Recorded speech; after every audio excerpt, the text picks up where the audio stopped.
أشهد أن محمد رسول الله.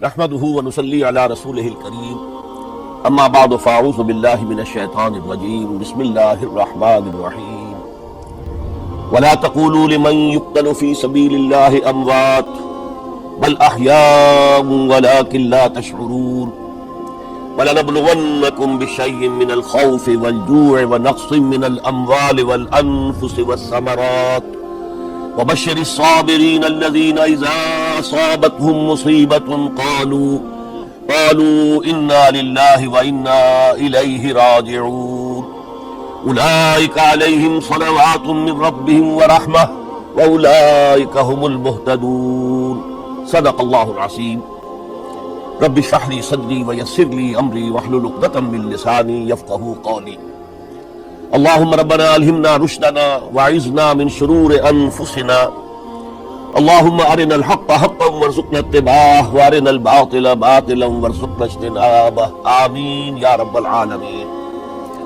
معزز حاضرین اور محترم ناظرین و سامعین، السلام علیکم ورحمۃ اللہ وبرکاتہ۔ آج ہماری سہ روزہ تقاریر کی آخری کڑی ہے۔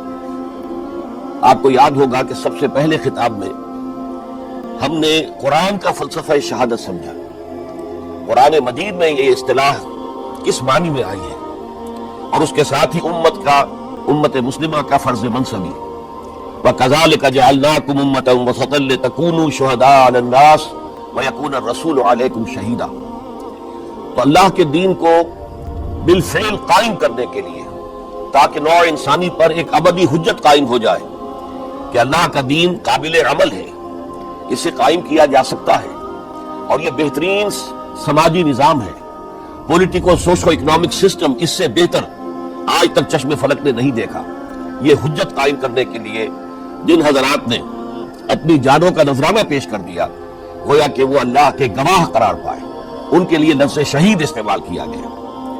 دوسرے لیکچر میں آپ کو یاد ہوگا کہ ہم نے یہ بات سمجھنے کی کوشش کی کہ جب اللہ کا دین جزیرہ نماء عرب میں قائم ہو گیا اور گویا کہ ہم کہہ سکتے ہیں کہ انقلاب محمدی علیہ صاحب الصلاۃ والسلام کی تکمیل ہو گئی، تو جیسے کہ ہر انقلاب کے ساتھ ہوتا ہے اس کے بعد کچھ کاؤنٹر ریولوشنری موومنٹ شروع ہو۔ چنانچہ سب سے پہلے اندرون ملک عرب جھوٹے نبی کھڑے ہو گئے، نبوت کے جھوٹے دعوے دار، اور بہت سے لوگوں نے حکومت کو زکوٰۃ ادا کرنے سے انکار کر دیا، اور یہ فتنہ اتنا بڑا تھا کہ واقعہ یہ ہے کہ اگر اسے کرش نہ کر دیا جاتا تو انقلاب محمدی علیہ صاحب الصلاۃ والسلام اسی وقت ناکام ہو جاتا۔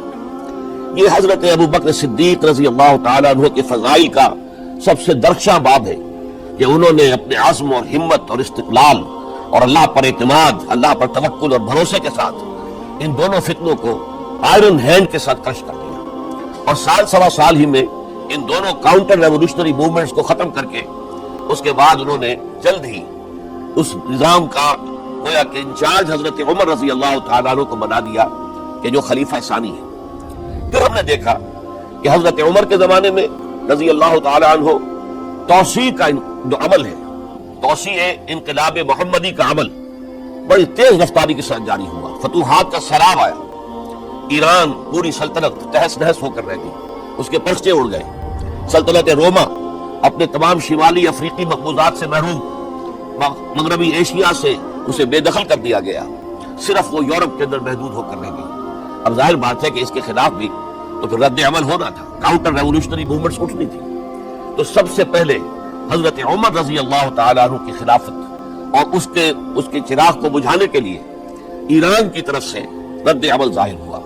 ہرمزان جو ایک بڑا ان کا جرنیل تھا، اس کی سازش اور ابو لولو فیروز کے ذریعے سے حضرت عمر رضی اللہ تعالیٰ عنہ کو شہید کر دیا گیا۔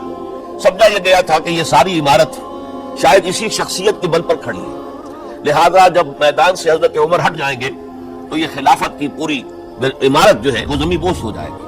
لیکن معلوم ہوا یہ عمارت محمد کی بنائی ہوئی تھی صلی اللہ علیہ وسلم۔ کھنڈر بتا رہے ہیں عمارت عظیم تھی، بڑی عظیم عمارت تھی جو حضور نے تعمیر کی تھی، لہذا حضرت عمر کی شہادت سے کوئی فرق واقع نہیں ہوا۔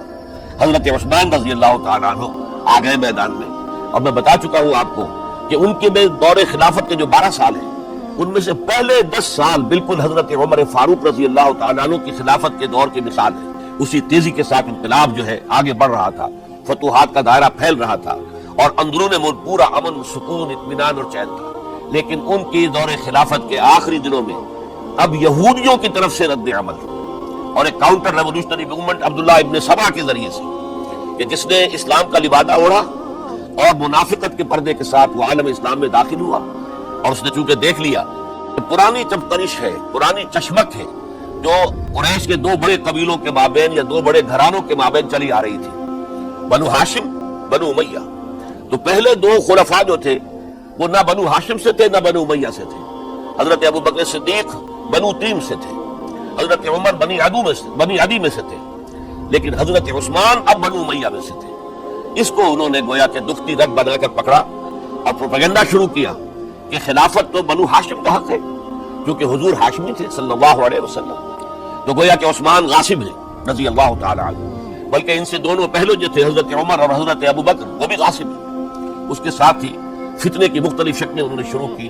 یہ الفتنۃ الکبریٰ کہلاتا ہے ہماری تاریخ میں، عظیم ترین فتنہ، جس کے نتیجے میں حضرت عثمان رضی اللہ تعالیٰ عنہ شہید ہو گئے. اور ان کی شہادت کے بعد اگرچہ خلافت حضرت علی رضی اللہ تعالیٰ عنہ کے ہاتھ میں آئی، لیکن یہ کہ باہمی خانہ جنگی کا وہ سلسلہ شروع ہوا جو حضرت علی کے دور خلافت جو 5 سالوں پر مشتمل ہے اس کے دوران مسلسل خانہ جنگی رہی. ایک طرف شیعان علی تھے، دوسری طرف شیعان عثمان آ گئے جو حضرت عثمان رضی اللہ تعالیٰ عنہ کے قتل کے قصاص کے مطالبے کو لے کر سامنے آئے. جنگ جمل ہوئی، ایک رات میں 10,000 مسلمان شہید ہوئے. جنگ صفین میں 74,000 مسلمان شہید ہوئے. جنگ نہروان میں پھر 4,000 مسلمان شہید ہوئے. یہ شہادتیں جو چل رہی تھی یہ کس لیے چل رہی تھی کہ جو بھی عمارت خلافت کی قائم ہوئی تھی اب اسے قائم رکھا جائے. اغیار کی طرف سے جو سازشیں ہو رہی ہیں، جو حملے ہو رہے ہیں، اسے ختم کرنے کے لیے ان کا مقابلہ کیا جائے. تو یہ اور اس کا یہ دور ختم ہوتا ہے حضرت علی کی شہادت پر رضی اللہ تعالی عنہ. اور یہ بات نوٹ کر لیجئے کہ حضرت علی کو شہید کرنے والے وہ خارجی تھے. عبد الرحمن ابن ملجم خارجی طبقے سے تعلق رکھتا تھا جو پہلے حضرت علی کے لشکر میں شامل تھے، لیکن جب حضرت علی نے رضی اللہ تعالی عنہ تحکیم اور ثالثی کی تجویز قبول کر لی تو وہ ناراض ہو گئے کہ اللہ تعالیٰ ہی ہے حاکم اور حکم، ان الحکم الا للہ. یہ انسانوں کو حکم کیوں بنا لیا گیا؟ اور اس میں اتنی شدت اختیار کی کہ وہ علیحدہ ہو گئے. اسی لیے انہیں خوارج کہا گیا. انہوں نے رائے یہ قائم کر دی جو مسلمان کبھی کوئی گناہ کبیرہ کا ارتکاب کرے گا وہ کافر قرار پائے گا.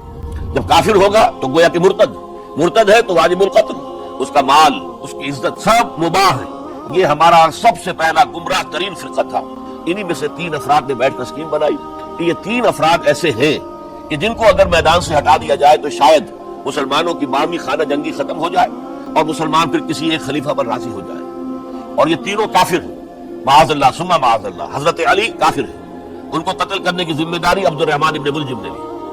حضرت معاویہ قاتل ہیں، ان کے لیے کسی اور کو اسائن کیا گیا. عمرو بن العاص قاسم ہیں، ان کے لیے کسی اور کو اسائنمنٹ دی گئی. ہوا یہ کہ حضرت عمرو بن العاص وہ تو اس روز فجر کی نماز میں آئے نہیں، ان کی جگہ جو امام تھا وہ شہید کر دیا گیا. حضرت معاویہ رضی اللہ تعالی عنہ ان پر وار اوچھا پڑا، زخمی تو ہوئے لیکن یہ کہ پھر تندرست ہو گئے. حضرت علی رضی اللہ تعالی عنہ پر بہت کاری وار ہوا اور حضرت علی رضی اللہ تعالی عنہ کی شہادت سن 35 ہجری میں ہو گئی. یہ جو خلافت راشدہ کا اختتام یا تو سن 35 ہجری میں حضرت علی کی شہادت سے سمجھا جائے گا، یا میری ذاتی رائے ہے کہ نہیں، اس میں حضرت حسن کا دور خلافت بھی شامل ہونا چاہیے. حضرت حسن کو کسی نے نامزد نہیں کیا تھا، نہ انہوں نے اپنی امیدواری کے ساتھ اپنی طاقت کے بل پر خلافت حاصل کی تھی، بلکہ حضرت علی سے جب یہ کہا گیا تھا کہ کیا ہم آپ کے بیٹے حسن کے ہاتھ پر بیعت کر لیں، تو انہوں نے فرمایا تھا کہ میں نہ تمہیں روکتا ہوں نہ حکم دیتا ہوں، یہ تمہارا معاملہ ہے، تم جسے مناسب سمجھو اس کے ہاتھ پر بیعت کرو. حضرت حسن رضی اللہ تعالیٰ عنہ نے جن کے ہاتھ پر جو بیعت ہوئی، اب معاملہ یہ ہو گیا کہ امیر معاویہ رضی اللہ تعالیٰ عنہ وہ ایک لشکر لے کر شام سے چلے.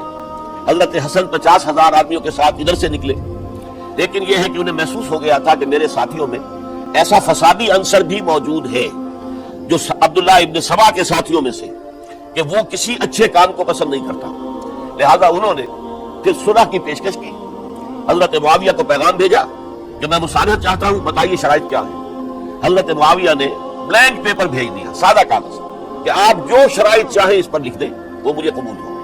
حضرت حسن نے رضی اللہ تعالیٰ عنہ شرائط لکھ دی، حضرت معاویہ نے قبول کر لی، تو حضرت حسن دستبردار ہو گئے خلافت کے دعوے سے، اور اس کے بعد پھر حضرت امیر معاویہ کی خلافت کی بیعت کی گئی۔ اس سے پہلے انہوں نے خلافت کی بیعت نہیں لی تھی۔ یہ ہے سن 41 ہجری، اور اسے عام الجماع کہا جاتا ہے، یعنی یہ اختتام ہے مسلمانوں کی خانہ جنگی کے دور کا۔ پھر جمعیت ایک ہو گئی، پھر عالم اسلام متحد ہو گیا، اب پورا کا پورا عالم اسلام حضرت امیر معاویہ کے زیر خلافت تھا۔ اور حضرت امیر معاویہ کون ہے؟ وہ خود ایک صحابی رسول ہے، جلیل القدر صحابی رسول ہے، اور آپ کو میں نے کل بھی بتایا تھا کہ حضرت معاویہ رضی اللہ تعالیٰ عنہ کی ایک ہمشیرہ ام حبیبہ رضی اللہ تعالیٰ عنہ حضور کے ازواج مطہرات میں سے ہیں، تو حضور کے گویا کے برادر نسبتی ہوئے۔ جو چند لوگ جو وحی کے لکھنے پر جو کاتبین وحی جو حضور نے مقرر کیے تھے، ان میں سے ایک حضرت معاویہ بھی ہے۔ پھر حضرت معاویہ کے لیے حضور کی دعا ہمیں ملتی ہے، اللہم اجعلہ ہادیا مہدیا، اے اللہ اسے ہادی ہدایت دینے والا بنا دے، اور مہدی بنا دے جو ہدایت یافتہ ہو۔ تو یہ ان کی شان ہے۔ اور پھر یہ کہ ان کے زمانے میں جب عالم اسلام متحد ہو گیا، داخلی خلفشار ختم ہو گیا، تو فتوحات کا سلسلہ بھی دوبارہ جاری ہو گیا۔ حضرت علی رضی اللہ تعالیٰ عنہ کے 5 سالہ دور خلافت میں کوئی توسیع نہیں ہو سکی تھی دارالاسلام کی، کوئی مزید علاقے جو ہے سلطنت اسلامی میں شامل نہیں کیے جا سکے تھے، اس لیے کہ سارا معاملہ تو داخلی خلفشار کا تھا۔ جو خانہ جنگی ہو رہی تھی، ایک دوسرے کی تیروں اور تلواروں اور نیزوں سے 1 لاکھ کے قریب مسلمان ختم ہو گئے تھے، تو اندر سے گویا کہ موشن ٹوٹ گیا اس سیلاب کا۔ تو سیلاب پھر دوبارہ جب امت جمع ہو گئی عام الجماع کے بعد، تو حضرت معاویہ رضی اللہ تعالیٰ عنہ ان کا دور خلافت اب 20 برس ہے، اندازہ کیجیے۔ یہ پورے 20 برس کوئی اندرونی خلفشار نہیں ہوا، کوئی جھگڑا نہیں ہوا، کوئی فساد نہیں ہوا، بلکہ جو فتوحات کا دائرہ تھا شروع ہو گیا۔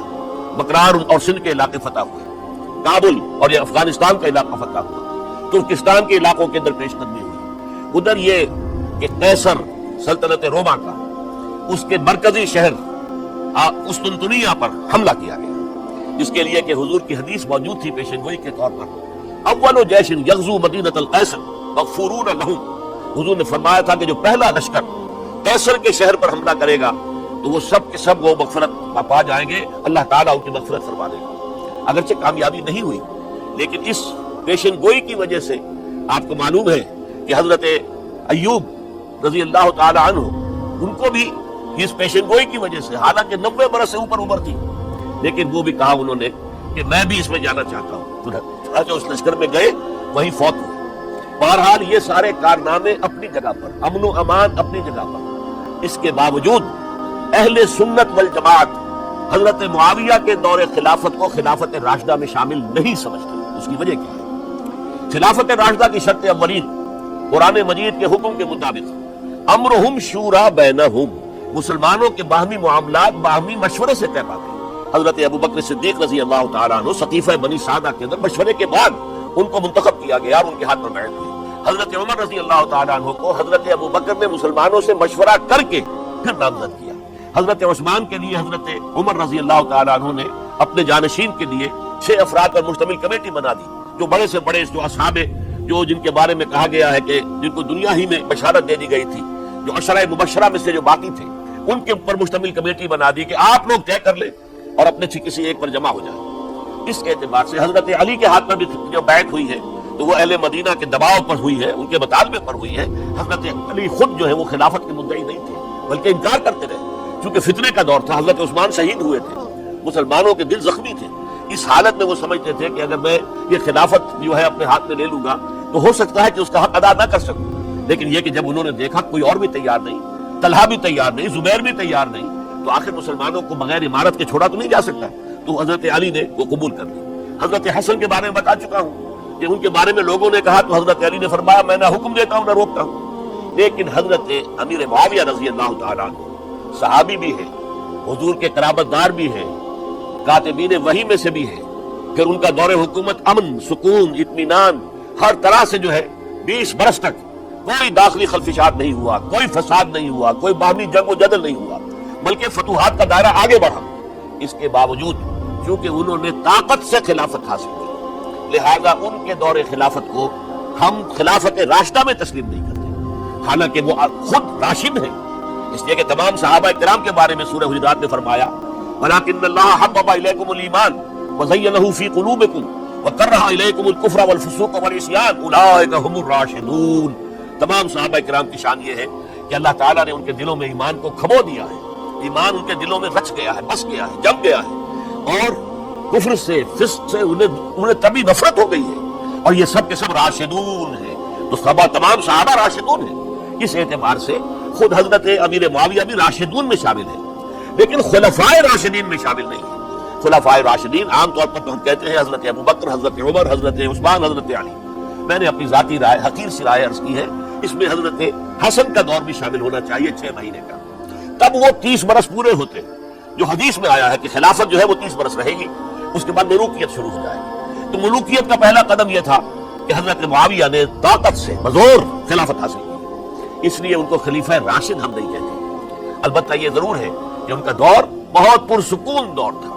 البتہ جب 10 برس گزر گئے حضرت معاویہ کے دور حکومت کو، اب میں یہاں لفظ خلافت کی بجائے دور حکومت استعمال کر رہا ہوں، کیونکہ خلافت راشدہ سے ذرا اس کا فرق واضح ہو جائے۔ تو اس وقت ایک اور صحابی، جلیل القدر صحابی مغیرہ ابن شعبہ رضی اللہ تعالیٰ عنہ، وہ حضرت معاویہ کے پاس آئے اور انہوں نے یہ کہا کہ دیکھیے، اگر آپ نے اپنے بعد اپنا جانشین نامزد نہ کیا تو ہو سکتا ہے پھر فسادات پیدا ہو، پھر مختلف لوگ خلافت کا دعویٰ لے کر کھڑے ہو جائیں، پھر خانہ جنگی ہو جائے۔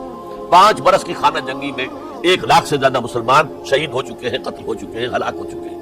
اب دوبارہ وہی دور نہ آ جائے، لہذا آپ اپنا جانشین نامزد کر دیجیے۔ امیر معاویہ ریلیکٹنٹ تھے، لیکن انہوں نے دلائل دیے، دلائل مضبوط تھے۔ انہوں نے کہا کہ اب کے بارے صحابہ دنیا سے رخصت ہو چکے ہیں، وہ جماعت کہ جن کی تربیت اور تزکیہ، جن کی تعلیم حضور نے خود کی تھی اور ان کو اندر سے پاک کر دیا تھا، ان کی نیتیں بالکل پاک ہو چکی تھی، کوئی نفسانیت ان میں نہیں رہی تھی، وہ جماعت تو اکثر و بیشتر اب ختم ہو چکی، فوت پا چکی، وفات ہو چکی۔ لہذا اب جو ہے اکثر و بیشتر نو مسلم ہیں، جو بعد کے فتوحات کے ذریعے سے اسلام لائے ہیں۔ لہذا ان کے اندر نہ وہ پختگی ہے، نہ ان کے اندر وہ تقویٰ ہے، نہ تدین ہے، نہ اصول پرستی ہے۔ اسلام کی پوری تعلیمات جو ہے وہ ان کے وجود کے اندر، ان کے شعور کے اندر گہری اتری ہوئی نہیں ہے۔ لہذا اب صورتحال وہ نہیں رہ سکے گی جو حضرت ابوبکر یا حضرت عمر یا حضرت عثمان یا حضرت علی کے زمانے میں تھی۔ لہذا آپ نامزد کیجیے۔ یہ بھی بتا دوں کہ مغیرہ ابن شعبہ کون تھے رضی اللہ تعالیٰ عنہ۔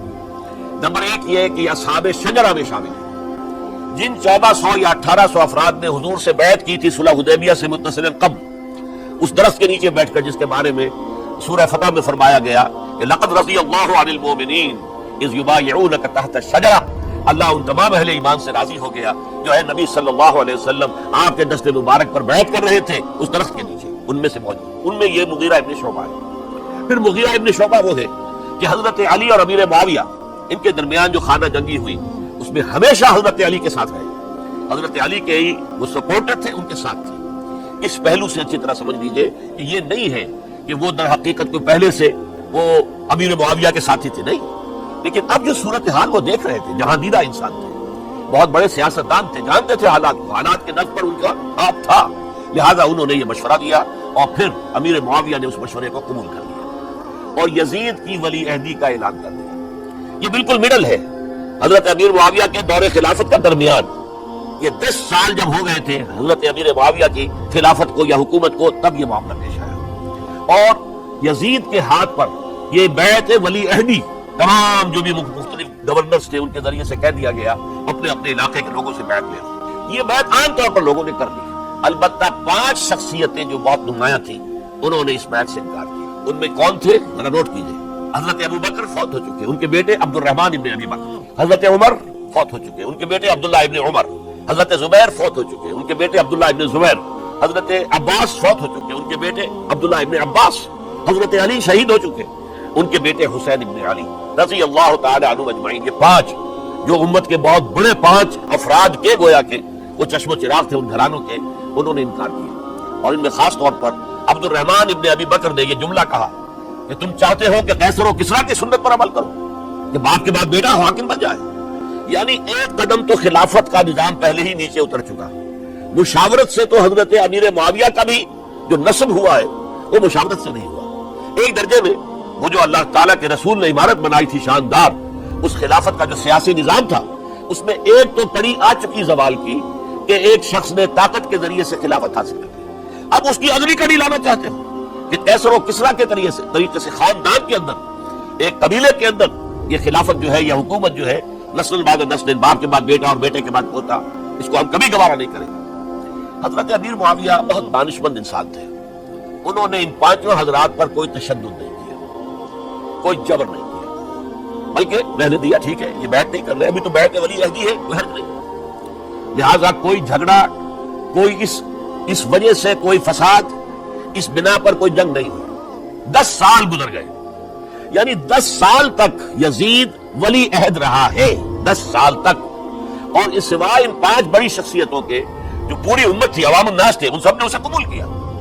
یہ صورتحال اب جب پیدا ہوئی جب حضرت امیر معاویہ کا انتقال ہو گیا، یہ سن 60 ہجری ہے، اب سوال پیدا ہوا کہ وہ ولی عہدی کی بیعت اب بیعت خلافت میں منتقل ہو جائے گی۔ لہذا پھر یہ ہوا کہ سب لوگوں سے، سب گورنروں کو لکھ دیا گیا تمام صوبوں کے اندر کہ اپنے اپنے لوگوں سے بیعت لے لو۔ ظاہر بات ہے کہ وہاں کوئی ریفرنڈم نہیں ہوتا تھا، کوئی ووٹ نہیں ہوتے تھے کہ اس کی پرچیاں ڈالی جا رہی ہوں، ایک ایک شخص سے رائے لینا نہیں ہوتی تھی، بلکہ اس وقت کی جمہوریت یہ تھی اور شورائیت یہ تھی کہ ڈفرنٹ کلینز ہیں، ڈفرنٹ فیملیز ہیں، ڈفرنٹ ٹرائبس ہیں، ان کے سردار، ان کے بڑے لوگ، ان کے اہم لوگ بیعت کر لیں تو گویا کہ سب کی بیعت ہو گئی۔ کوئی قبائلی نظام تھا اور اس میں یہ نہیں تھا نظام کے ووٹ بنے ہوئے اور اس کی پرچیاں ڈالی جا رہی ہوں، تو تمام عالم اسلام نے گویا کہ بیعت قبول کر لی اب یزید کی بحیثیت خلیفہ۔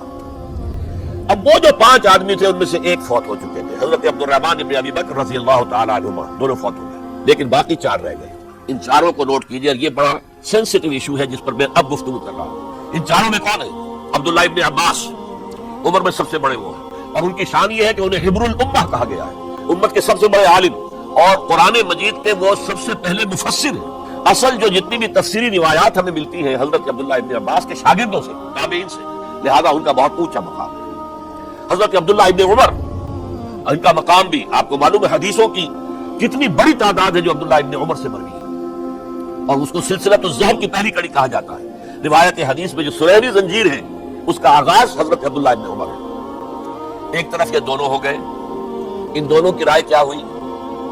اگرچہ کام غلط ہوا ہے، یہ اس طریقے سے قیصر و کسریٰ کی روایت پر عمل کرنا غلط ہے، لیکن یہ اتنی بڑی غلطی نہیں ہے کہ اس کی وجہ سے باہمی جنگ و جدال ہو، خونریزی ہو، ایک دوسرے کی گردنیں کاٹی جائیں اور فتنہ و فساد پیدا کر دیا جائے۔ لہذا انہوں نے یزید کی بیعت کر لی۔ 2 حضرات رہ گئے، یہ نسبتاً نوجوان ہیں، ان دونوں کی پیدائش ہجرت کے بعد ہوئی ہے۔ ہجرت کے بعد پہلا بچہ جو مہاجرین میں پیدا ہوا ہے وہ عبداللہ ابن زبیر ہے، بلکہ کچھ عرصے تک مہاجرین میں جب کوئی پیدائش نہیں ہوئی تو وہ مکے مدینہ کے منافقین نے کہنا شروع کر دیا تھا کہ یہ یہاں کے کمزور ہو گئے، نامرد ہو گئے، ان کی اولاد چلے گی نہیں۔ تو عبداللہ ابن زبیر جب پیدا ہوئے، اور آپ کو معلوم ہونا چاہیے وہ حضرت ابوبکر صدیق کے نواسے ہیں، حضرت عائشہ صدیقہ کی ہمشیرہ حضرت اسماء کے بیٹے ہیں عبداللہ ابن زبیر، اور زبیر بہت شجاع، بہت ہی بہادر انسان تھے۔ تو عبداللہ ابن زبیر کے اندر بھی وہی کیفیات تھی۔ انہوں نے کہا نہیں، اس غلطی کو ہم برداشت نہیں کریں گے، خونریزی ہوتی ہے تو ہو، لیکن ہم اسلامی نظام کو نیچے اترتا ہوا نہیں دیکھ سکتے۔ جیسے کبھی حضرت ابوبکر نے فرمایا تھا ایبدل الدین وانا حی، کیا دین میں ترمیم اور تنسیخ کر دی جائے گی؟ دین کو بدل دیا جائے گا، دین میں تحریف کر دی جائے گی جبکہ میں ابھی زندہ ہوں، میں جیتے جی یہ نہیں ہونے دوں گا۔ حضرت عبداللہ ابن زبیر کی یہ رائے ہوئی، وی ہیو ٹو چیلنج، ہم مقابلہ کریں گے، ہم اسے پیسیولی قبول نہیں کریں گے۔ انہوں نے بیعت سے انکار کیا اور مدینہ چھوڑ کر مکے جا کر حرم کے اندر پناہ گزین ہو گئے۔ یہی معاملہ حضرت حسین ابن علی رضی اللہ تعالی عنہما کا تھا، وہ بھی نہایت شجاع، نہایت جری، نہایت بہادر۔ انہوں نے بھی کہا کہ یہ غلط قیصر و کسریٰ کی روایت جو شروع ہو رہی ہے اسے ہم نے ریزسٹ کرنا ہے اور اسے ہم آگے نہیں چلنے دیں گے۔ ان پر بھی جب دباؤ ڈالا گیا کہ بیعت کرو تو وہ کچھ وقت مان کر کہ دیکھیے میں ایسا شخص نہیں ہوں کہ تنہائی میں علیحدہ کمرے میں بیٹھ کر بیعت کرو، جب عمومی بیعت لوگے تم سب سے تو میں بھی آ جاؤں گا، اس وقت لوگ فیصلہ کریں گے۔ تو بس اس وجہ سے پھر وہ گورنر جو تھا اس وقت مدینے کا، اس سے اجازت لے کر آ گئے اور راتوں رات وہاں سے نکل کر وہ بھی مکے پہنچ گئے۔ تو اب یہ 4 جو ہیں 2 گروہوں میں تقسیم ہو گئے، 2+2۔ 2 کی رائے یہ ہوئی کہ بات غلط ہے، لیکن اس کی بنا پر خونریزی، جنگ و جدال، جنگ آپس میں خونریزی کرنا یہ صحیح نہیں، بلکہ مصلحت اس میں ہے کہ اس کو قبول کر لیا جائے۔ پھر اللہ تعالیٰ کو بہتر حالات پیدا کرے گا اس کے ذریعے سے، تعلیم کے ذریعے، تلقین کے ذریعے سے، جیسے نبی اکرم صلی اللہ علیہ وسلم نے اتنا عظیم انقلاب برپا کیا تھا۔ ہم کوشش کریں گے کہ نظام حکومت کی اصلاح ہو جائے، لیکن اس وقت اگر ہم اڑ گئے تو پھر گویا خونریزی اور فساد اور باہمی جنگ ہے وہ شروع ہو جائے گی۔ اور دو حضرات کی رائے ہوئی کہ نہیں، ہمیں ہر صورت میں رجسٹ کرنا ہے، تو ریزی ہوتی ہے تو ہو، ہمیں جانے دینی پڑتی ہے تو دیں گے، ہم شہادت قبول کریں گے لیکن اس غلطی کو قبول نہیں کر سکتے۔ تو میں اس کے لیے عرض کر رہا ہوں، یہ تیسری شہادتوں کا جو دور شروع ہوا ہے، پہلا شہادتوں کا دور حضور کا دور، دین کو قائم کرنے کی جدوجہد میں جنہوں نے جانیں دی ہے۔ دوسرا دور اس دین کے خلاف جو کاؤنٹر ریولوشنری موومنٹس آئی ہیں ان کو رفع کرنے کے لیے جانے دینا، ہزاروں صحابہ کی جانیں اس میں بھی نہیں ہے، حسین ابن کذاب ہو یا مانعین زکوٰۃ ہو، ان کے خلاف جو جہاد ہوا۔ پھر ظاہر بات ہے کہ حضرت عثمان رضی اللہ تعالیٰ عنہ کے بعد جو فساد ہوا، وہ شہادتیں کیا تھی؟ اس دین کے نظام کو قائم رکھنے کے لیے، انٹیکٹ رہے، دشمن اس کے اندر رکھنے ڈالنے میں کامیاب نہ ہو جائے۔ اب تیسرا دور وہ آ رہا ہے کہ جب کہ داخلی طور پر اس نظام خلافت کے اندر زوال شروع ہو رہا ہے، اس زوال کو روکنے کے لیے کہ وہ اپنی اصل جو خلافت کا نظام اللہ نے اور اس کے رسول نے دیا ہے اس کی بنیاد پر قائم رہے، لہذا ہم ریزسٹ کریں گے اس تبدیلی کو اور میدان میں آ کر مقابلہ کریں گے۔ یہ حضرت عبداللہ ابن زبیر رضی اللہ تعالی عنہما اور حسین ابن علی رضی اللہ تعالی عنہما، اب ان دونوں میں ایک اختلاف ہے۔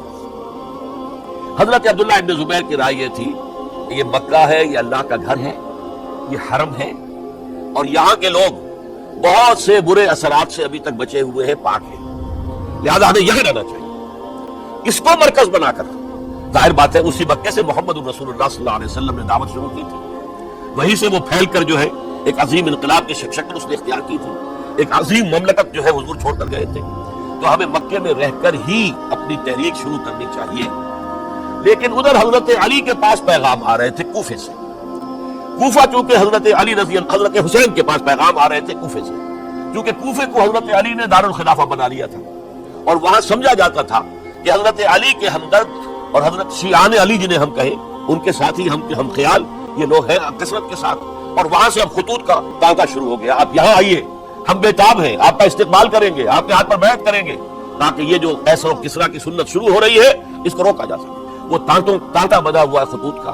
تو حضرت حسین رضی اللہ تعالیٰ عنہ نے فیصلہ کر لیا کہ میں کوفے جاؤں گا۔ حضرت زبیر روکتے رہ گئے کہ نہیں، کوفیوں پر اعتماد نہ کیجیے، یہ زبانی کلامی ساتھ دیتے ہیں، جب ڈنڈا چلتا ہے تو پھر یہ ہٹ جاتے ہیں میدان سے، ان پر اعتماد نہ کریں آپ، لہٰذا یہی مکے میں رہیے اور ہم دونوں مل کر ایک بڑی طاقت بن جائیں گے، اور یہ مکہ جو ہے ہمارے لیے حصار ہے، یہ ہمارے لیے پناہ گاہ ہے، یہاں سے اس دعوت کا آغاز کیا جائے۔ اب یہ افسوس ہے، اس سے اللہ کی مشیت سمجھا جائے، اللہ کی مرضی ہے، جو کچھ ہوتا ہے وہ تو باذن رب ہوتا ہے، اللہ اپنی مصلحتوں سے ہم سے زیادہ واقف ہے، ہم تو نہیں سمجھ سکتے۔ حضرت حسین نے فیصلہ کیا اور ڈٹ گئے اس فیصلے میں کہ میں کوفے جاؤں گا۔ اب یہ بھی بات قرآن مجید میں آیا ہے، حضور سے خطاب کر کے فرمایا گیا فَإِذَا عَزَمْتَ فَتَوَكَّلْ عَلَى اللَّهِ، جب ایک مرتبہ آپ ایک ارادہ کر لیں تو پھر اللہ پر توکل کیجیے، پھر یہ نہیں کہ کبھی آگے کبھی پیچھے جاؤں یا نہ جاؤں، یہ نہیں، یہ تردد یہ نہیں، بلکہ یہ کہ فیصلہ کر کے ڈٹ جائیے، اس لیے کہ جو بھی نتیجہ ہے وہ تو اللہ کے ہاتھ میں ہے، لہذا اللہ پر توکل کیجیے۔ فَإِذَا عَزَمْتَ فَتَوَكَّلْ عَلَى اللَّهِ، لہذا سب نے سمجھایا حضرت حسین کو کہ آپ کوفے نہ جائیں۔ سمجھانے والوں میں حضرت عمر بھی تھے رضی اللہ، حضرت عبداللہ ابن عمر بھی تھے رضی اللہ تعالیٰ عنہ، اگرچہ کوئی قرابت داری جو ہے قریبی نہیں تھی، لیکن بہرحال امت کی ایک شخصیت، عظیم شخصیت تھے۔ سمجھانے میں سب سے زیادہ زور صرف کیا ہے حضرت عبداللہ ابن عباس نے رضی اللہ تعالیٰ عنہ۔ اور حضرت عبداللہ ابن عباس کون ہیں؟ ایک رشتے سے حضرت حسین کے چچا ہیں، ایک رشتے سے حضرت حسین کے نانا ہیں۔ کیوں؟ حضرت علی اور حضرت عبداللہ ابن عباس چچا زاد بھائی ہیں، عباس کے بیٹے، ابو طالب کے بیٹے، عباس اور ابو طالب بھائی ہیں، تو یہ فرسٹ کزن تھے حضرت علی اور عبداللہ ابن عباس رضی اللہ تعالیٰ عنہ۔ لہٰذا انہوں نے جب کہا تو گویا کہ ایک چچا ایک بزرگ سمجھا رہا ہے، اور دوسرے رشتے سے حضور نانا تھے حضرت حسین کے، اور حضور بھی کزن تھے حضرت عبداللہ ابن عباس کے، چچا زاد بھائی۔ اس حوالے سے سمجھ لیجئے کہ حضور کے کزن نانا کے درجے میں آ گئے، تو یہ دو رشتے تھے حضرت عبداللہ ابن عباس کے، اور انہوں نے بڑی الہا وزاری کے ساتھ، بڑی اپنے مقام سے نیچے اتر کر خوشامد کی ہے، حسین خدا کے لیے باز آ جاؤ، حسین خدا کے لیے باز آ جاؤ، حسین اگر جانا ہی ہے تو اپنے بال بچوں کو لے کر نہ جاؤ۔ جس طریقے سے تمہارے باپ حضرت علی رضی اللہ تعالیٰ عنہ کو کوفہ کے اندر ذبح کر دیا گیا، کہیں ایسا نہ ہو کہ تمہیں بھی تمہارے بال بچوں کے سامنے ذبح کر دیا جائے، باز آ جاؤ۔ لیکن حضرت حسین اب اللہ کی طرف سے ان کے دل میں ایک ارادہ پختہ ہو چکا تھا، اور انہوں نے حضرت مسلم بن عقیل کو بھیجا تھا کہ جاؤ میری طرف سے کوفے والوں سے بیعت لے اور پھر مجھے اطلاع دو۔ وہ گئے وہاں 12,000 افراد نے بیعت کر لی. اب ان کا خط آ گیا کہ یہاں تو فضا بالکل ہموار ہے، اتنے لوگوں نے بیعت کی ہے، باقی بھی جیسے ہی آپ سامنے آ جائیں گے سب بیعت کر لیں گے. لہٰذا یہاں پر کوئی ریزسٹنس کے لیے گویا کہ ہمارے پاس طاقت اس کوفے کے اندر بہت مضبوط طاقت ہوگی کہ ہم یزید کی حکومت کے خلاف ریزسٹ کر سکیں. اس کے بعد ہوا کیا؟ یزید نے عبید اللہ ابن زیاد کو گورنر بنا کر بھیج دیا. یہ شخص تھا بہت ڈنڈا چلانے والا. اس نے سختیاں شروع کی تو بہت سے لوگ اس بیعت سے تائب ہو گئے. لیکن مسلم بن عقیل وہ میدان میں آئے اور ان کے ساتھ ہزاروں آدمی آ گئے جنہوں نے بیعت کی تھی، ابھی تک بیعت پر قائم تھے، اور انہوں نے گورنر کے گھر کا گھیراؤ کر دیا. گورنر کے ساتھ 30-40 آدمی تھے کل. وہ چھتوں پر چڑھ گئے، وہاں سے پتھراؤ کیا، اور وہاں سے جو 30-40 آدمی کوفے کے تھے ان سے کہا تم اپنے اپنے لوگوں کو کہو کہ چلے جائیں واپس یہاں سے. انہوں نے اوپر سے کہنا شروع کیا، ڈرایا، بہت خوفناک نتیجہ نکلے گا، اب عبید اللہ ابن زیاد تم سب کو ہلاک کر دے گا. ایک ایک کر کے بھیڑ چھٹتی چلی گئی اور صرف چند افراد رہے، اور اس کے نتیجے میں حضرت مسلم بن عقیل شہید کر دیے. بلکہ ایک شخص خانی نے انہیں پناہ دی تھی کوفے میں، ان کو بھی قتل کر دیا گیا، شہید کر دیا. اس پر یہ ہے کہ انہوں نے ایک شخص کے ذریعے سے پیغام دیا قتل کیے جانے سے پہلے کہ دیکھو میرا تو وقت آ گیا ہے، میں تو قتل ہو جاؤں گا، شہید کر دیا جاؤں گا، تو میرا پیغام حسین تک پہنچا دو رضی اللہ تعالیٰ عنہ کہ یہاں یہ بغاوت ہو گئی. لوگوں نے، کوفیوں نے، الکوفی لا یوفی، کوفی جو ہے وہ پورا نہیں کرتا اپنے عہد کو اور وفا کو. اس کا ایک ثبوت ہمیں مل گیا ہے، یہ سب کے سب منحرف ہو گئے بیعت سے. آپ جہاں تک آ گئے وہاں سے واپس چلے جائیں. جب حضرت حسین کے پاس یہ پیغام پہنچا اور انہوں نے ارادہ کیا کہ ٹھیک ہے یہ تو حالات بدل گئے، لہٰذا واپس چلنا چاہیے. شاید عبداللہ ابن زبیر کی رائے ہی صحیح ہے، ہمیں مکے ہی میں بیٹھ کر کام کرنا چاہیے. لیکن اب جو ہے عرب کا ایک خاص مزاج ہے. حضرت مسلم بن عقیل کے بیٹے آڑے آ گئے. اب ہم اپنے باپ کے خون کا قصاص لیے بغیر نہیں جائیں گے.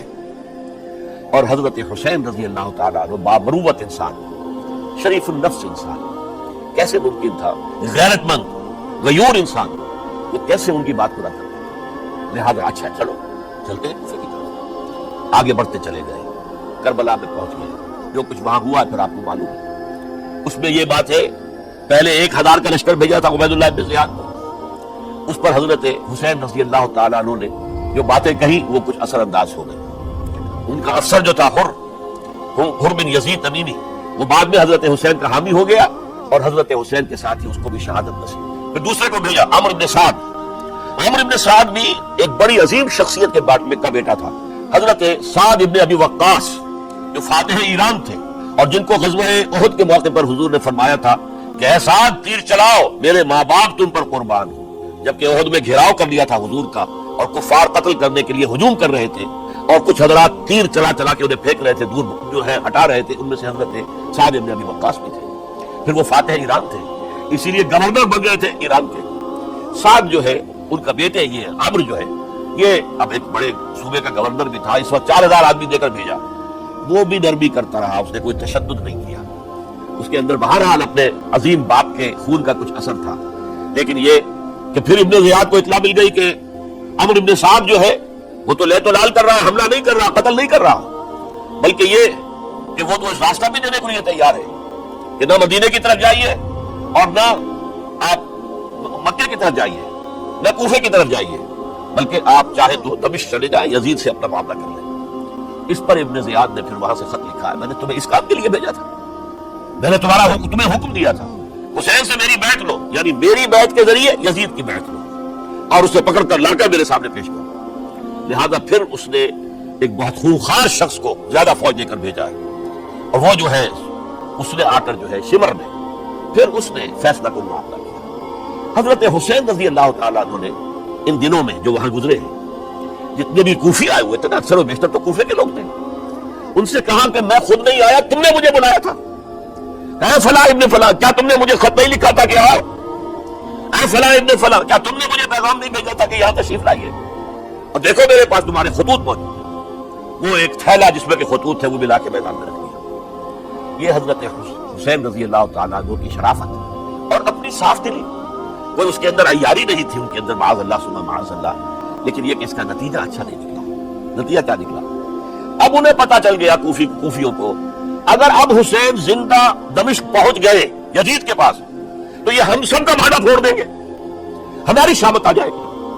لہذا اب تو کسی صورت انہیں زندہ نہیں رہنا. ایک بڑا اہم واقعہ نوٹ کر لیجیے اس کو، اس لیے کہ حضرت حسین نے ایک ایک کا نام لے کر اے فلاں ابن فلاں، اے فلاں ابن فلاں، اے فلاں ابن فلاں، کیا تم نے خط نہیں لکھا تھا؟ کیا تمہارا پیغام نہیں تھا؟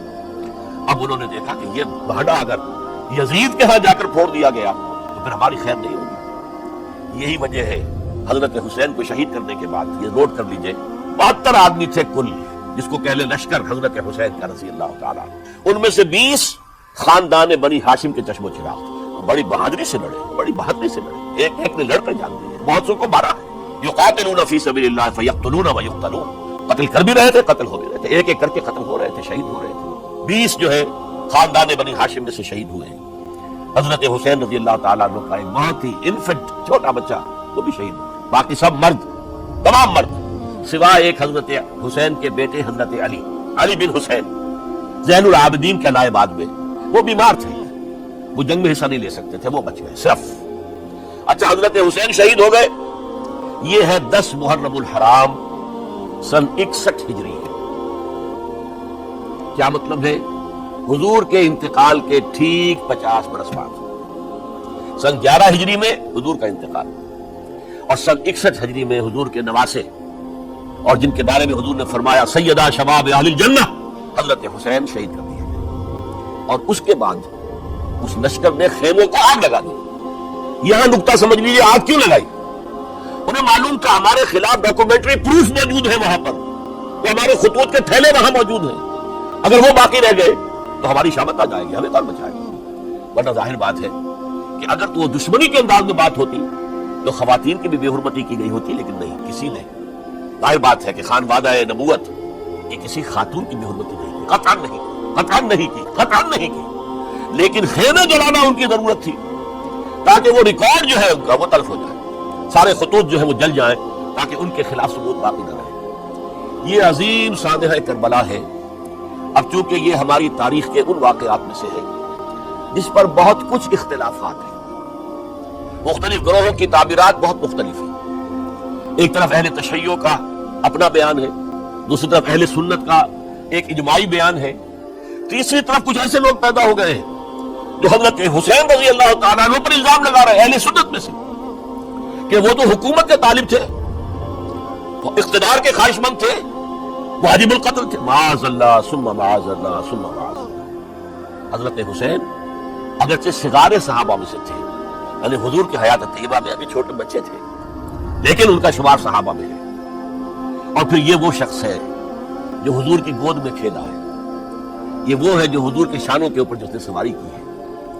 علامہ اقبال نے جیسے حضرت اسماعیل کے لیے کہا ہے کہ وہ فیضان نظر تھا، یا کہ مکتب کی کرامت تھی، سکھائے کس نے اسماعیل کو آداب فرزندی۔ ظاہر بات ہے حضرت اسماعیل کسی اسکول اور مدرسے دارالعلوم میں پڑھے نہیں تھے کہ وہاں پتہ چلتا کہ والد کہاں کیا ہے۔ یہ فیضان نصر تھا، ابراہیم کی نگاہ کا یہ فیضان تھا کہ بیٹے کے اندر وہ جذبہ پیدا ہوا کہ یا ابت افعل ما تؤمر، ابا جان جو خواب آپ دیکھ رہے ہیں اور جو حکم آپ کو اس خواب کے ذریعے مل رہا آپ کر گزریے، ستجدنی انشاءاللہ من الصابرین۔ تو اسماعیل کا معاملہ اگر یہ تھا فیضان نظر سے، تو حضرت اسماعیل تو حضرت ابراہیم کے پاس زیادہ رہے بھی نہیں، وہ تو مکے میں رہے۔ حضرت عثمان جو حضرت ابراہیم تو شام میں رہتے تھے، کبھی کبھی آ جاتے تھے، بس اس سے زیادہ معاملہ نہیں تھا۔ وہ فیضان نظر حضرت اسماعیل کو تھا، تو حضور صلی اللہ علیہ وسلم کا فیضان نظر کتنا ہوگا اس کا آپ اندازہ کیجیے۔ یہ کوئی جنگ اقتدار نہیں تھی، معاذ اللہ ثم معاذ اللہ ثم معاذ اللہ، بلکہ انہوں نے اپنا ایک فرض منصب بھی سمجھا ہے کہ میرے نانا کا لایا ہوا نظام اور اس کے اصول اب ٹوٹ رہے ہیں۔ جیسے حضرت ابوبکر کا قول میں نے آج بھی آپ کو سنایا، ایبدل الدین وانا حی، کیا دین میں ترمیم اور تنسیخ کی جائے گی، دین کی باتوں کو بدل دیا جائے گا جبکہ میں ابھی زندہ ہوں۔ اسی طریقے سے گویا کہ زبان حال سے حضرت حسین اور عبداللہ ابن زبیر رضی اللہ تعالی عنہم ان دونوں نے یہ فیصلہ کیا کہ ہم روکیں گے اس کو۔ آپ اختلاف کر سکتے ہیں کہ حضرت حسین کی رائے صحیح تھی یا حضرت عبداللہ ابن عباس کی رائے صحیح تھی، یہ کہہ سکتے ہیں آپ، لیکن کسی کی نیت پر حملہ نہیں کر سکتے۔ اسی طریقے سے بعض لوگ جو ہے حضرت عبداللہ ابن عباس، عبداللہ ابن عمر، ان کی نیتوں پر حملہ کرتے ہیں۔ ان کو تو یزید نے دولت سے خرید لیا تھا، معاذ اللہ ثم معاذ اللہ ثم معاذ اللہ۔ یہ دونوں جلیل القدر صحابہ ہیں، یہ تو صغار صحابہ میں سے نہیں ہے، یہ جوان تھے پورے حضور کے زمانے میں، جنگوں میں حصہ لیا ہے۔ حضرت عبداللہ ابن عمر نے، عبداللہ ابن عباس نے رضی اللہ تعالیٰ عنہ، انہیں کوئی رقم نہیں خرید سکتی تھی، کوئی دولت نہیں خرید سکتی تھی۔ جو رائے انہوں نے قائم کی دیانتاً قائم کی۔ اور ہمارے یہاں اصول یہ ہے کہ جب کوئی نئی صورتحال پیدا ہو جائے اور اجتہاد کی ضرورت پیش آ جائے اور پوری کوشش کر کے مجتہد اجتہاد کر رہا ہے، تو اگر اس سے غلطی بھی ہو جائے، مجتہد مختی خطا کار، اس کو بھی اکیرا ثواب ملتا ہے، اور مجتہد مصیب وہ مجتہد کے جس کی رائے صحیح، جس کا فیصلہ صحیح، اسے دوہرا ثواب ملتا ہے۔ ان کے مابین ایک اختلاف رائے کا ہوا، اجتہاد کا ہوا۔ آیا یہ غلطی اتنی بڑی ہے کہ امت میں تفرقہ پیدا کیا جائے، امن و امان کو برباد کیا جائے، خونریزی کا بازار گرم کیا جائے، یا نہیں؟ دو کی رائے یہ ہوئی۔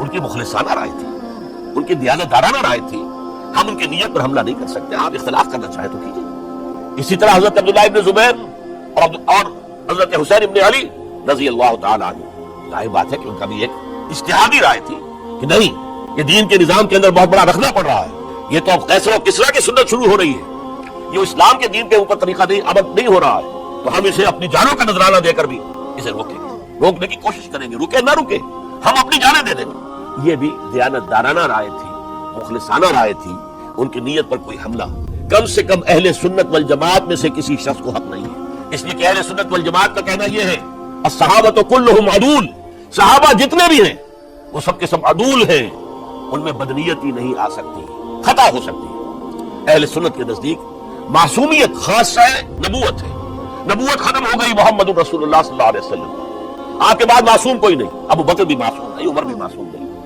عثمان بھی معصوم نہیں، علی بھی معصوم نہیں رضی اللہ تعالیٰ عنہ اجمعین۔ تو معصوم کون ہوگا؟ عبداللہ ابن عباس بھی معصوم نہیں، عبداللہ ابن زبیر بھی جو ہے معصوم نہیں، حسین ابن علی بھی معصوم نہیں، اسی طریقے سے عبداللہ ابن عمر، عبداللہ ابن زبیر کوئی معصوم نہیں۔ انہوں نے اپنی رائے قائم کی ہے، اس پر عمل کیا ہے دیانتدارانہ سنسیریٹی کے ساتھ، اور ان کے لیے اللہ تعالیٰ کے ہاں ہر طرح کا اجر و ثواب ہے سب کے لیے۔ حضرت عبداللہ ابن زبیر کی رائے اس اعتبار سے بہتر ثابت ہوئی، انہوں نے مکے میں پھر حکومت قائم کی، 9 برس تک ان کی حکومت قائم رہی، بنو امیہ ختم نہیں کر سکے اسے، سن 73 میں جا کر ان کی شہادت ہوئی ہے، اور ایک مرحلہ تو وہ بھی آیا تھا کہ شام اور مصر کی دونوں صوبے جو ہیں وہ بھی ان کے تحت آ گئے تھے۔ تو واقعہ یہ ہے کہ اگرچہ حضور نے ہمیں منع کیا ہے کہ کبھی یہ نہ کہا کرو کہ ایسا ہوتا تو ایسا ہو جاتا، نہیں، جو ہوا اللہ کی مرضی سے ہوا، اللہ کے اذن سے۔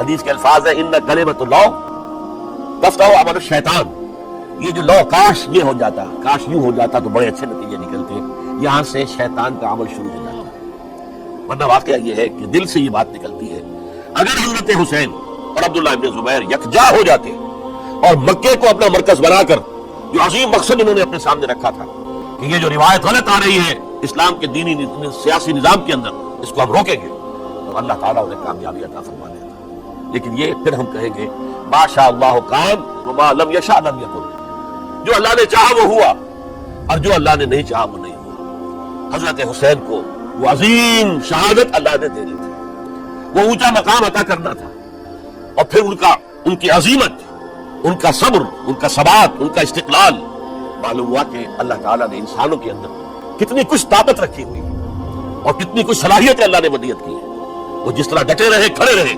واقعہ یہ ہے کہ وہ بھی نوع انسانی کے لیے ہمیشہ کے لیے ایک سبق ہے، اور وہ سبق یہ ہے کہ آپ حق، جو بھی آپ حق سمجھے اس حق کے اوپر ڈٹ کر کھڑے ہو جائیں، اور اس میں پرواہ نہ کیجیے کہ آپ کی نفری کم ہے یا آپ کے ساتھ عادات زیادہ، کوئی خیال نہ کیجیے، اس کی فکر نہ کیجیے کہ حالات ادھر ہیں یا ادھر ہیں، حالات سازگار آپ کے دشمن کے ساتھ ہیں یا آپ کے ساتھ ہیں، کوئی فکر نہ کیجیے، حق حق ہے، اس کا ساتھ دینا لازم ہے، اس کے لیے جان دے دینا یہ سب سے بڑی کامیابی ہے۔ وَلَا تَقُولُوا لِمَن يُقْتَلُ فِي سَبِيلِ اللَّهِ أَمْوَاتٌ، ہرگز نہ کہنا ان کو جو اللہ کی راہ میں قتل ہو جائے کہ وہ مردہ ہیں، بل احیاء، وہ تو زندہ ہیں، ولکن لا تشعرون، یہ تمہیں شعور نہیں ہے۔ وَلَنَبْلُوَنَّكُمْ، اب یہ تمام مسلمانوں سے خطاب ہو رہا ہے، ہم تمہیں لازماً آزمائیں گے، بِشَيْءٍ مِّنَ الْخَوْفِ، خوف سے، وَالْجُوعِ، اور بھوک اور فقر و فاقے سے۔ حضرت حسین اور ان کے ساتھیوں کو پیاس کے ذریعے سے آزمایا گیا، حالانکہ دریا دور نہیں ہے لیکن پانی بند کر دیا گیا، کیسی کیسی شدت اور کیسے کیسے سخت حالات کا سامنا کیا، لیکن جھکے نہیں، گردن نہیں جھکی، ڈٹے رہے اپنے موقف کے اوپر۔ وَلَنَبْلُوَنَّكُمْ بِشَيْءٍ مِّنَ الْخَوْفِ وَالْجُوعِ وَنَقْصٍ مِّنَ الْأَمْوَالِ وَالْأَنفُسِ وَالثَّمَرَاتِ، اور ہم تمہیں جانی اور مالی نقصانات کے ذریعے سے آزمائیں گے۔ وَبَشِّرِ الصَّابِرِينَ، اور اے نبی بشارت دے دیجئے صبر کرنے والے، الَّذِينَ إِذَا أَصَابَتْهُمْ مُصِيبَةٌ، وہ کہ جن کو اگر کوئی مصیبت آئے، ان پر نازل ہو جائے، قالوا تو وہ کہیں گے انا للہ و انا الیہ راجعون، ہم اللہ ہی کے ہیں، اللہ ہی کی طرف ہمیں لوٹ جانا ہے۔ اولئک علیہم صلوات من ربہم ورحمہ، یہ ہے وہ جن پر ان کے رب کی طرف سے صلوات ہے، درود ہے اور رحمت ہے، واولئک هم المہتدون، اور یہی ہدایت یافتہ ہے۔ اللہم ربنا اجعلنا منہم، اللہم ربنا اجعلنا منہم، میرے اور آپ کے لیے سبق یہ ہے، صرف حضرت حسین کا کوئی دن بنا لینا یہ نہیں، ٹھیک ہے یاد تازہ کیجئے، بہت اچھی بات ہے، لیکن اس کا نتیجہ یہ نکلنا چاہیے کہ اگر حضرت حسین نے اپنی ہی نہیں، اپنے خاندان کی، اپنے اعزاء و اقربا کی، اپنے ساتھیوں کی جانوں کی قربانی پیش کر دی حق کے لیے، تو ہمیں بھی فیصلہ اور سبق یہ لینا چاہیے کہ ہمیں حق کا ساتھ دینا ہے، ہر سے بعد چاہے اس کے نتائج کچھ بھی نہیں۔ اقول قولی ھذا واستغفر اللہ لی ولکم ولسائر المسلمین والمسلمات۔